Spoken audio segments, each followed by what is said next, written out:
impactada pela obra Desumanização, né? E, para mim, um dos livros mais brutais e belos que eu já li. Foi uma coisa assim que eu acho que esse livro ele é bastante autobiográfico, né? Porque o Walter Ugumãe ele também gostava de imaginar esse irmão dele, que ele não conheceu, que morreu antes do nascimento dele, enterrado ou a crescer ao lado dele à semelhança dele, né? Então ele pensava que essa criança enterrada, e ele vai usar essa expressão, criança plantada na desumanização, ia virar um pessegueiro, porque o pêssego é uma fruta que tem pele. E ele vai dizer que ele só foi comer um pêssego quando ele já estava adulto, porque em criança ele fazia toda uma fantasia, que esse irmão estava crescendo semelhante a ele. A Desumanização é um livro que trata de 4 lutos diferentes, 4 versões do luto, né? É uma família da Islândia, né? E eles vivem num lugar super inóspito, gelado, duríssimo, frio enorme, naqueles fiordes onde tem abismos, né? Que eles chamam, um daqueles abismos eles chamam de Boca de Deus. E é uma aldeia no oeste da Islândia, onde só tem 20 casas. As nossas pessoas, como ele diz, são muito poucas. E acontece que crianças, quase nenhuma, né? Ele só tem ali essas crianças que aos 11 anos a irmã gêmea morre. Né? É a Eudora e a Sigridur. A Sigridur morre. E sobra a Eudora. A Eudora passa a se sentir e também a ser vista na casa dela e na aldeia como quase morta. Eles tinham uma crença, principalmente essa crença muito forte na mãe, de que as gêmeas, ao perder a uma morrer, a outra vai em seguida. Né? A outra também vai morrer. Então, ela era vista como quase morta. E ela passa a provocar um incômodo nessas pessoas, nas nossas pessoas. Né? Tem um desdobramento muito bonito, porque esse livro, o Walter depois escreveu um livrinho, que é um livrinho infanto-juvenil, chamado O Paraíso São os Outros. Esse livrinho aqui, cheio de desenhos que ele mesmo fez. E nesse livro ele vai dizer por que da desumanização. O que é a desumanização? Ele vai dizer o seguinte,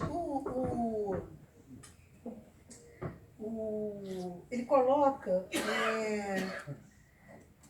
essa frase, o inferno são os outros, é uma frase do Sartre, uma conhecida frase do Sartre, né, que aparece em 1945 na peça Entre Quatro Paredes. O Walter ele vai em desacordo com essa frase. Né? Ele vai em desacordo, assim como o Lacan também. O Lacan vai dizer que o filósofo recente, que é o Sartre, né, vai entender a liberdade, o segredo da liberdade cerceado entre 4 paredes. Quer dizer, então essa liberdade só haveria entre 4 paredes. Vocês lembram bem da questão do existencialismo? Para o Sartre, a existência precede a essência. Né? E lá naquele livro dele, O Ser e o Nada, ele vai dizer que a liberdade é absoluta do ser humano. Né? O ser do humano é livre. Só que, embora os outros sejam necessários, os outros cerceiam e limitam a nossa liberdade por serem eles também livres. Então, o outro tiraria um pouco da nossa autonomia, da nossa liberdade. Né? Quer dizer, isso tem a ver com essa filosofia do existencialismo. Né? Só que o Walter vai dizer, nesse livrinho Paraíso são os Outros, que a desumanização foi uma reflexão sobre essa frase do Sartre. Né? E ele coloca no personagem, que é o pai da gêmea sobrevivente, né, palavras que diz assim, o inferno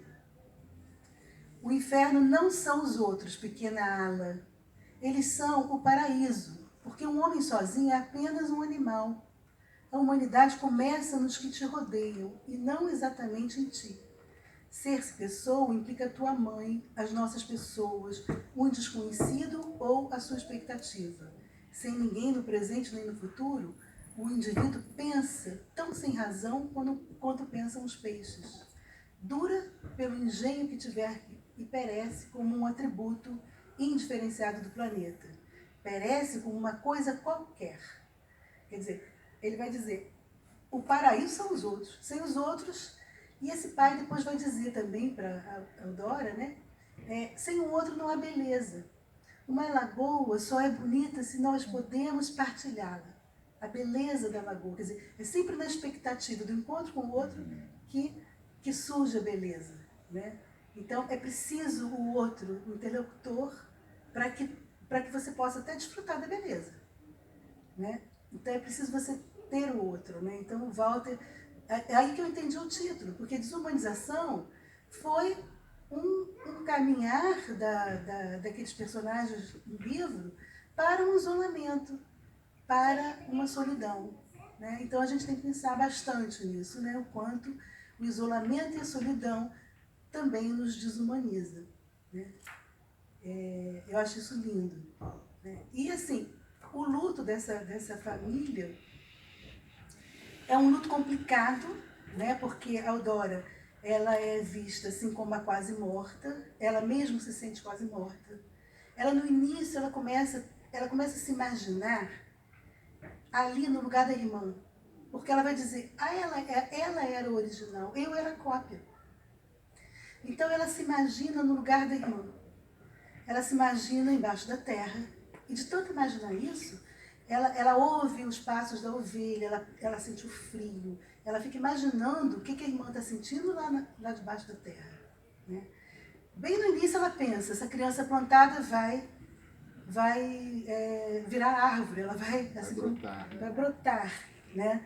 E depois ela perde essa ideia. E a partir do momento que ela está se imaginando ali morta, enterrada, né, ela sente um bicho mordê-la. E aí ela se assusta. Ela se assusta e ela passa a desejar não comer. Ela passa a desejar não crescer, para que ela não fique diferente da irmã dela. Porque a perda que ela teve foi... E aí é uma questão do luto, né? Porque o luto não é só a perda de alguém como um objeto, como a psicanálise diz, esse objeto de amor, né, que a gente perdeu, mas é uma perda de si, né? A Eudora, ela perde algo dela, ela é metade, ela perdeu algo dela.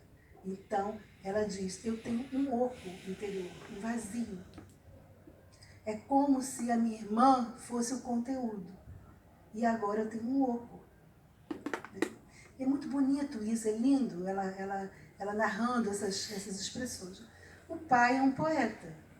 Ela dizia, o meu pai, ele me ajudou muito. O meu pai, ele fervia de se pôr no papel. Né?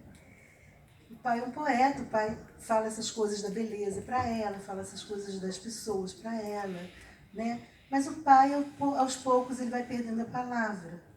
Ele também não consegue fazer o luto, ele não consegue viver essa perda dessa filha, né? E ele começa a ter uma sensação de final do mundo. Ele começa a achar que todos vão morrer e essa coisa de um mundo que acabou, a partir desse luto dessa filha.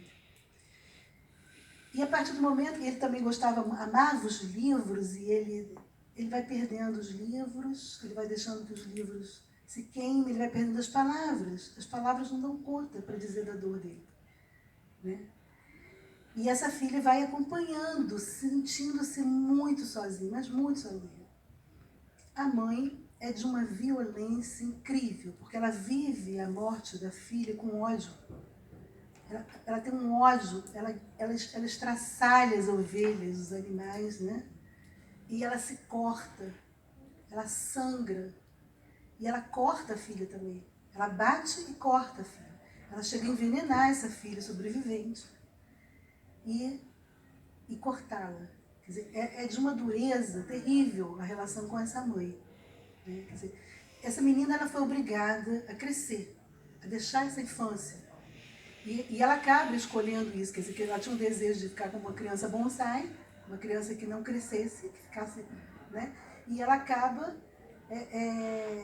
muito rapidamente crescendo. Ela encontra um rapaz que também é um débil ali do lugar, né? Não é muito precisado a idade dele, ele tem transtornos, né? E esse débil é o único que pergunta a ela sobre a tristeza dela, né? E ela acaba dizendo que esse foi o momento mais revolucionário que ela já tinha vivido, porque ela viu compaixão. Na pergunta dele, o jeito que ele pergunta, né? Ela sente que ele tem uma compaixão. E a partir dessa compaixão, quer dizer, ela se introduz na vida sexual com ele e aí acabam engravidando aos 12 anos de idade, o que vai trazendo mais mal-estar ainda para toda aquela região, aquela aldeia, né? E esse rapaz, ele tem uma dor, que é muito bonito, porque ele vai dizer o seguinte, ele diz para ela: eu sei que me magoaram, eu sei que me fizeram muito mal, eu quase sei quem foi, mas eu não me lembro.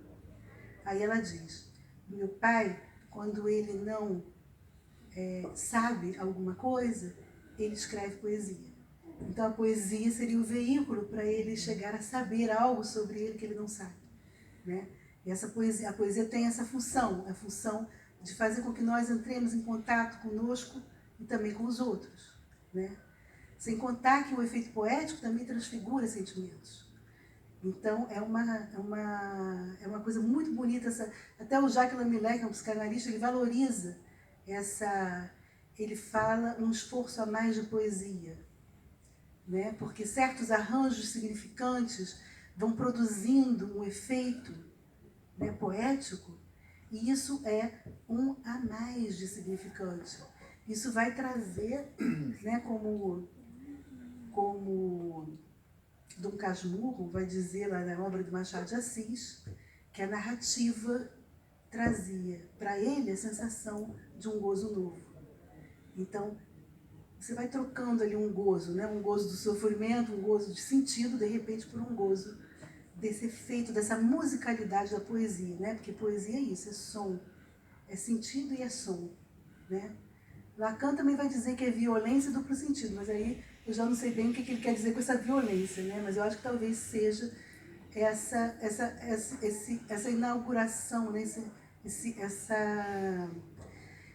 Essa origem de um novo sentido, porque poesia é isso, né? Você junta um significante com o outro, cria outro sentido, né?